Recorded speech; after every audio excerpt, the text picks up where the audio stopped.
नमस्कार दोस्तों। तो आइए शुरू करते हैं एलआरबी एलपी सिविल 2 के लिए इलेक्ट्रिशियन ट्रेड के दोस्तों इंपॉर्टेंट जो फ्रेंड्स चैप्टर है।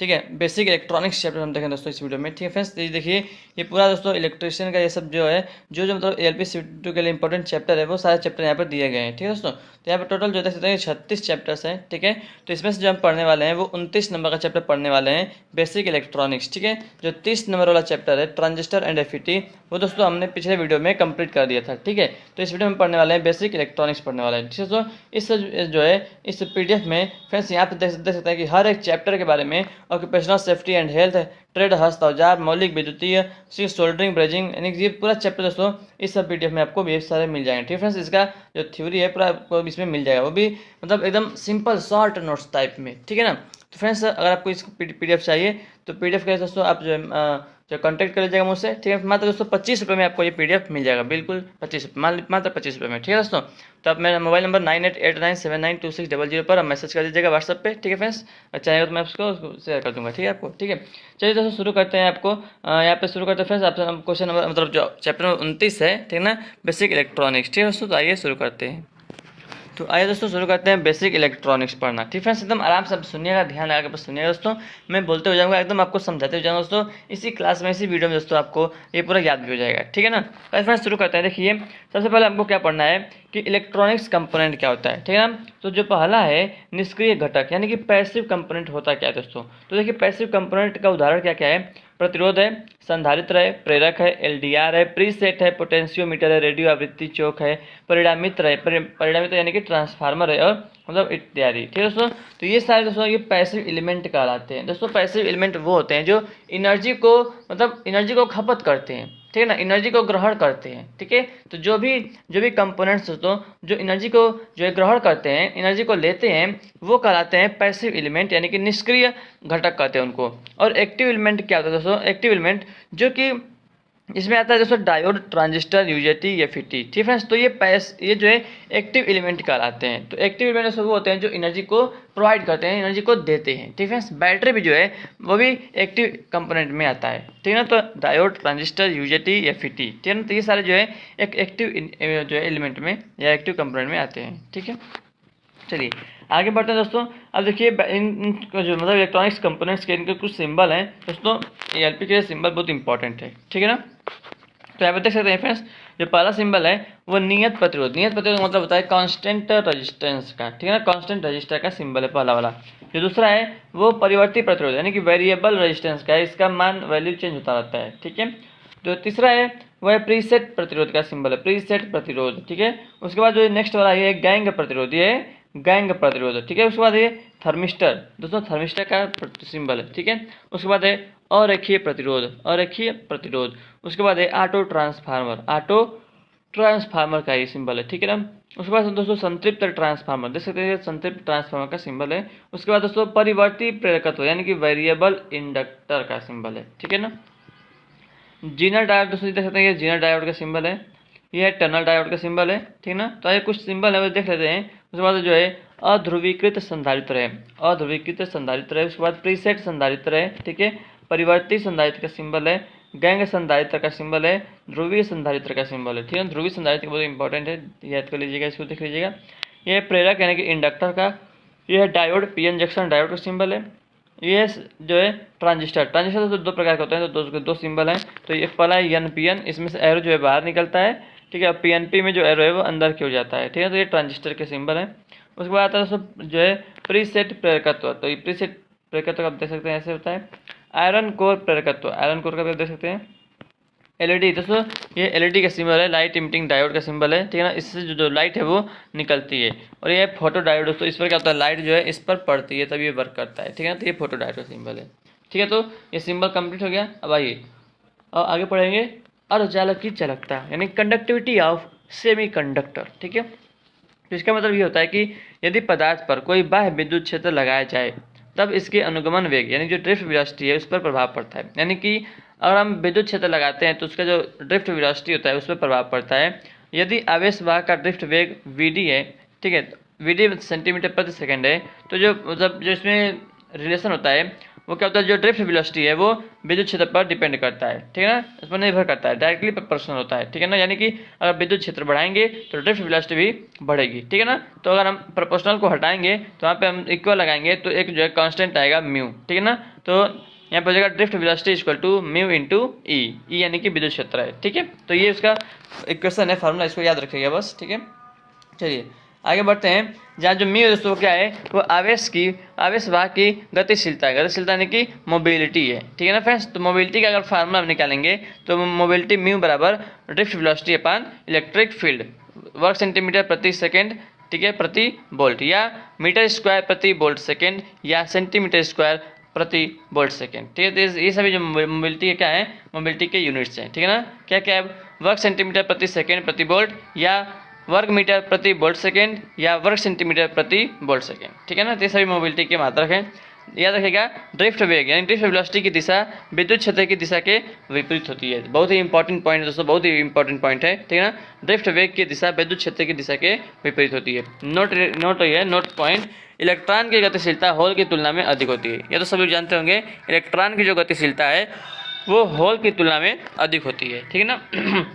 आइए आगे बढ़ते दोस्तों। अब देखिए इलेक्ट्रॉन के कारण धारा घनत्व, इलेक्ट्रॉन के कारण धारा घनत्व दोस्तों, जे एन है वो क्या है, आवेश घनत्व, यानी कि जो धारा घनत्व का फार्मूला होता है ना, उसको हम जे से डिनोट करते हैं धारा घनत्व को। तो जे बराबर होता है आवेश घनत्व गुणे ड्रिफ्ट वेग, आवेश घनत्व गुणे ड्रिफ्ट वेग, ठीक है ना। तो जे एन बराबर एन ई वी डी, आवेश घनत्व गुणे ड्रिफ्ट वेग है, ड्रिफ्ट वेग, ठीक है ना। तो एन ई वी डी या J N equal to N E V D को हम क्या लिख सकते हैं, म्यू एन ई लिख सकते हैं, ठीक है ना। तो ये हो जाएगा इसका फार्मूला, इलेक्ट्रॉन का धारा घनत्व का फार्मूला हो जाएगा, ठीक है। एन ई वी डी या एन ई वी डी की जगह पर आप लिख दीजिए म्यू एन ई, ठीक है।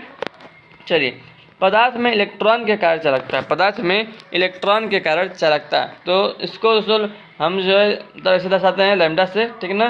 तो लैम्डा बराबर क्या होता है, सिग्मा होता है, सिग्मा बोलते हैं इसको, सिग्मा, ठीक है ना। तो सिग्मा बराबर धारा घनत्व बटा विद्युत क्षेत्र, ठीक है ना, धारा घनत्व बटा विद्युत क्षेत्र होता है, ठीक है। तो ये क्या इलेक्ट्रॉन की चालकता है, याद रखिए फार्मूला इसका धारा घनत्व बटा विद्युत क्षेत्र। तो धारा घनत्व की जगह पे आप रख देंगे N E mu N E अपान विद्युत क्षेत्र ई, तो ई से ई कैंसिल हो जाएगा। तो जे बराबर होता है दोस्तों, जे बराबर हो जाएगा आपका, जे बराबर हो जाएगा सिग्मा ई, ठीक है ना, जे बराबर सिग्मा ई, और इलेक्ट्रॉन के कारण जो चालकता का हो जाएगा एन ई म्यू एन। तो याद रखिएगा, ठीक है दोस्तों, ये पदार्थ में इलेक्ट्रॉन के कारण चालकता का फॉर्मूला हो जाएगा सिग्मा एन, सिग्मा बराबर जो है एन ई म्यू एन, ठीक है ना। म्यू एन क्या है दोस्तों, ये आपका मोबिलिटी है, ठीक है ना। चलिए इलेक्ट्रॉन और होल की गतिशीलता दोस्तों याद रखिए, बहुत इंपॉर्टेंट है, बहुत इंपॉर्टेंट दोस्तों। देखिए मोबिलिटी अगर बात करें इलेक्ट्रॉन की, मोबिलिटी बात करें इलेक्ट्रॉन की, तो यहाँ पे जर्मेनियम सिलिकॉन और गैलियम आर्सेनाइड के दोस्तों ये अलग अलग होता है, ठीक है ना। तो जर्मेनियम में जो इलेक्ट्रॉन की मोबिलिटी होती है, जो गतिशीलता होती है, ठीक है ना, जर्मेनियम में वो 3800 होता है, सिलिकॉन में 1300 होता है, और गैलियम आर्सेनिक में दोस्तों जो उसका मान होता है वो 4600 होता है, ठीक है दोस्तों। तो ये जर्मेनियम सिलिकॉन बहुत इंपॉर्टेंट है, याद रखिएगा इसको, ठीक है ना। तो इलेक्ट्रॉन की मोबिलिटी जर्मेनियम में 3800 होता है, सिलिकॉन में 1300 होता है, और होल की जो मोबिलिटी होती है वो जो है इलेक्ट्रॉन से कम होती है, इलेक्ट्रॉन की मोबिलिटी से कम होती है। तो जर्मेनियम में होता है 1800, सिलिकॉन के लिए होता है 500, और गैलियम आर्सेनिक के लिए होता है 300, ठीक है ना फ्रेंड्स। तो याद रखिएगा जर्मेनियम सिलिकॉन और गैलियम आर्सेनिक दो इलेक्ट्रॉन की होती है 3800, 1300, 4600, और होल की बात करें तो 1800, 500 और 300, ठीक है फ्रेंड्स। तो ये भी इंपॉर्टेंट पॉइंट है, ठीक है ना, बहुत इंपॉर्टेंट है। चलिए आगे बढ़ते हैं। इंट्रेंसिक शुद्ध, इंट्रेंसिक यानी कि शुद्ध अर्धचालकों में चालन कैसे होता है, तो यानी कि इसके बारे में देखेंगे हम। तो पहला है डिफ्यूजन धारा। आखिर होता क्या है डिफ्यूजन करंट दोस्तों, वह धारा जो सभी जगह आवेश वाहकों की सांद्रता समान न होने के कारण होती है, डिफ्यूजन धारा कहलाती है, ठीक है दोस्तों। तो डिफ्यूजन प्रक्रिया चालकों में नहीं होती है, ठीक है ना, डिफ्यूजन प्रक्रिया जो है वो चालकों में नहीं होती है। तो याद रखिएगा डिफ्यूजन करंट क्या होता है कि वह धारा जो सभी जगह आवेश वाहकों की सांद्रता समान न होने के कारण होती है, वही डिफ्यूजन धारा कहलाती है, ठीक है दोस्तों। और डिफ्यूजन प्रक्रिया जो है चालकों में नहीं होती है, बस इतना याद रखिएगा, ठीक है। जो इंपॉर्टेंट दोस्तों पॉइंट होगा केवल मैं आपको वही बताऊंगा केवल, ठीक है ना। आइए आगे बढ़ते हैं। ड्रिफ्ट धारा क्या होता है, ड्रिफ्ट धारा वह धारा जिसमें आवेशों का प्रवाह आरोपित वोल्टेज के कारण होता है, ड्रिफ्ट धारा कहलाती है, ठीक है दोस्तों, यानी कि अगर हम उस पर वोल्टेज अप्लाई किए हैं तब जो धारा उसमें प्रवाहित होता है उसको हम क्या कहते हैं, ड्रिफ्ट धारा कहते हैं, ठीक है ना। लेकिन अगर हम जो है वोल्टेज अप्लाई मतलब अगर जो है अगर सभी जगह आवेश वाहकों की सांद्रता समान नहीं है तब अगर करंट फ्लो हो रहा है तो उसको हम डिफ्यूजन धारा कहेंगे, ठीक है। चलिए, ऊर्जा बैंड गैप क्या होता है, एनर्जी बैंड गैप। तो इसका फ्रेंड्स देखिए फार्मूला है ईजी यानी कि ऊर्जा बैंड गैप इक्वल टू चालन ईसी यानी कि चालन बैंड का ऊर्जा स्तर माइनस संयोजी बैंड का ऊर्जा स्तर। बस अगर आपको पूछेगा कि बताइए ऊर्जा बैंड गैप कितना है तो आपको दोनों का वैल्यू दे देगा। चालन बैंड गैप का जो है इतना ऊर्जा स्तर है और संयोजी बैंड का ऊर्जा स्तर इतना है, तो बताइए कि ऊर्जा बैंड गैप क्या होगा। तो आपको चालन वाले में से संयोजी को घटा माइनस कर देंगे, ठीक है ना, माइनस कर देंगे तो आ जाएगा आंसर, ठीक है। आगे बढ़ते हैं, वैद्युतिक पदार्थों का वर्गीकरण बहुत इंपॉर्टेंट है। चालक क्या होता है और अर्धचालक क्या होता है, कुचालक क्या होता है, ये सभी आप लोग जानते ही होंगे। देखिए, चालक वह पदार्थ होते हैं जिनमें मुक्त इलेक्ट्रॉनों की संख्या अधिक होती है एवं विद्युत धारा का प्रवाह सुगमता से होता है, ठीक है। और अर्धचालक क्या होता है, अर्धचालक वह पदार्थ होते हैं जिनमें मुक्त इलेक्ट्रॉनों की संख्या कुचालक पदार्थों से अधिक होती है परंतु चालक पदार्थों से कम होती है, अर्थात जो चालकता है वो इन दोनों के बीच में होती है, ठीक है। कुचालक दोस्तों, कुचालक क्या होता है, कुचालक वह पदार्थ होते हैं जिनमें मुक्त इलेक्ट्रॉन नहीं होते हैं, अर्थात विद्युत धारा प्रवाह नहीं हो सकता, जैसे ग्लास, रबड़, माइका इत्यादि, ठीक है। चलिए, उसके बाद अब देखते हैं आगे। देखिए, ये जो है जो पहला है वो चालक का है। चालक आता है चांदी, तांबा, पीतल, एल्युमिनियम, ठीक है, ये सब चालक है। और ये देखिए इसका स्तर चालक और अचालक के बीच में मैं आपको बताया था, ठीक है ना। तो जैसे जर्मेनियम है, सिलिकॉन है, सेलेनियम है, ये तीनों क्या है, ये जो है सेमी कंडक्टर है, ठीक है ना, और चालक पदार्थ है। चलिए, अब तीनों में देखिए डिफरेंस है अपन चालन बैंड में। तो ये जो है ये चालक का है, तो दोस्तों इसमें जो है चालन बैंड और संयोजी बैंड एक दूसरे पर ओवरलैप होते हैं, ठीक है ना, एक दूसरे के ऊपर चढ़े होते हैं, तो ये वाला है, ठीक है ना। और दोस्तों ये जो है ये आपका सेमी कंडक्टर का है, इसमें चालन बैंड और संयोजी बैंड के बीच में गैप होता है। एनर्जी जो ईजी है वो एनर्जी बैंड गैप है, ठीक है ना। इसका जो वैल्यू है वो लगभग 5 इलेक्ट्रॉन वोल्ट से कम होता है, 5 इलेक्ट्रॉन वोल्ट से इसका कम होता है, ठीक है। और कुचालक दोस्तों ये दोनों जो है इसका जो इसमें जो एनर्जी जो ये बैंड गैप होता है दोस्तों वो 5 इलेक्ट्रॉन वोल्ट से बहुत ही ज़्यादा होता है, ठीक है दोस्तों। चालन बैंड और संयोजी बैंड एक दूसरे से मतलब गैप में होते हैं और इसका बहुत मान अधिक होता है, 5 इलेक्ट्रॉन वोल्ट से अधिक होता है और ये 5 इलेक्ट्रॉन वोल्ट से कम होता है, ठीक है।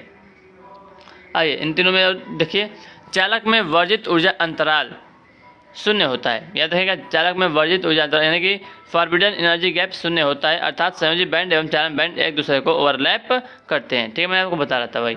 इसमें देखिए अर्धचालक में वर्जित ऊर्जा अंतराल बहुत कम होता है, लगभग 5 इलेक्ट्रॉन वोल्ट से कम होता है।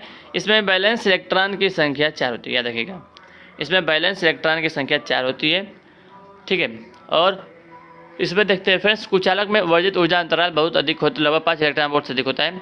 कुचालकों में संयोजक बैंड के इलेक्ट्रॉन को चालन बैंड में आने के लिए अत्यधिक ऊर्जा की आवश्यकता होती है। और ये बीच में दोस्तों ये अर्धचालक के बारे में, तो सभी अर्धचालक 0 केल्विन पर कुचालक की तरह कार्य करते हैं। इसमें संयोजी बंध पाया जाता है, ठीक है ना। 300 केल्विन पर अर्धचालक चालक पदार्थ की भांति व्यवहार करता है, याद रखिएगा 300 केल्विन पर, और 0 केल्विन पर कुचालक की भांति, 300 केल्विन पर अर्धचालक जो है वो चालक पदार्थ की भांति व्यवहार करता है, बहुत इंपॉर्टेंट है। देखिए, चालकों में तापमान बढ़ने पर ओवरलैप बढ़ता है, चालकों में अगर तापमान बढ़ाएंगे तो ओवरलैप बढ़ेगा, ठीक है।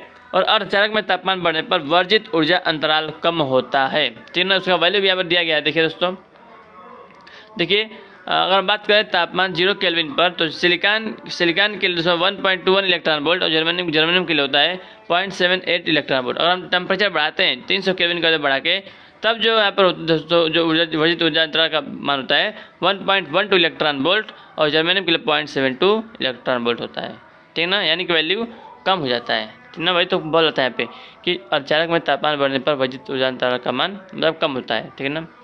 तो ये कुचालकों में तापमान बढ़ने पर वर्जित ऊर्जा अंतराल कम होता है, ठीक है ना, तो इसमें भी कम होता है, ठीक है। बढ़ता केवल किस में है, चालकों में तापमान बढ़ने पर ओवरलैप बढ़ता है इसमें, ठीक है ना। तो दोस्तों उसके बाद जो है देखिए उसके बाद है अर्धचालक। अर्धचालक 2 प्रकार का होता है, आप जानते होंगे सभी लोग कि पहला है निज अर्धचालक, इसको हम कहते हैं इंट्रिंसिक सेमीकंडक्टर, यानी कि जो शुद्ध अर्धचालक होता है ना उसको हम कहते हैं निज अर्धचालक, ठीक है। एक होता है बाह्य अर्धचालक यानी कि इंट्रिंसिक सेमीकंडक्टर। ये 2 प्रकार के होते हैं, पी टाइप और एन टाइप होते हैं। तो पी टाइप को कैसे बनाया जाता है, एन टाइप को कैसे बनाया जाता है, सब हम जानेंगे, ठीक है दोस्तों।